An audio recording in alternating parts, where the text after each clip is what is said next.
আমরা আসছি ঝাউটিয়া পদ্মা নদীর তীরে।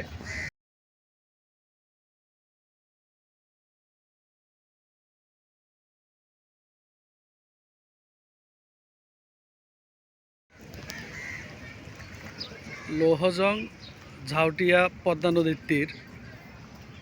এই ঘাটটার নাম কি? না, ঘাট ঘাট লৌহজং ঘাট।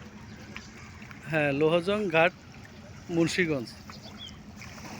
এই যে নদী দেখতে পাচ্ছি, এই নদীর মাঝেই বিলীন হয়ে গেছে ঝাউটিয়া গ্রাম।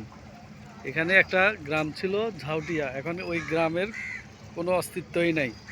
আমরা মূলত আসছি সেই ঝাউটিয়া গ্রামের এক ভাইয়ের সন্ধানে। এখানে এসে দেখি ঝাউটিয়া গ্রামটাই নাই।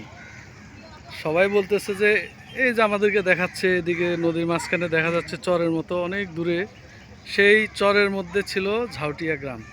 পুরো গ্রামটাই বিলীন হয়ে গেছে। তো এই পদ্মা নদী হাজার হাজার মানুষের আবাদি জমি কেড়ে নিছে, হাজার হাজার মানুষের বসতি কেড়ে নিয়েছে, হাজার হাজার মানুষ ঘরহারা বিটেহারা অন্যত্র যায়া সবাই যে যেদিকে পারছে বসতি করে নিছে।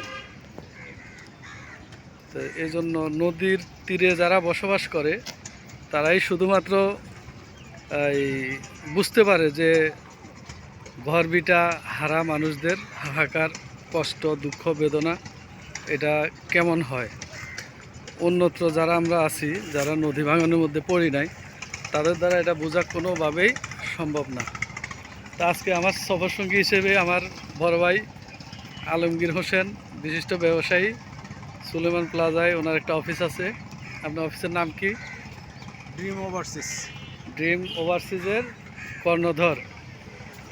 আমরা আসছিলাম এক লোকের সন্ধানে ঝাউটিয়া গ্রামের। সেই গ্রামটাই এই পদ্মা নদীর বুকে বিলীন হয়ে গেছে।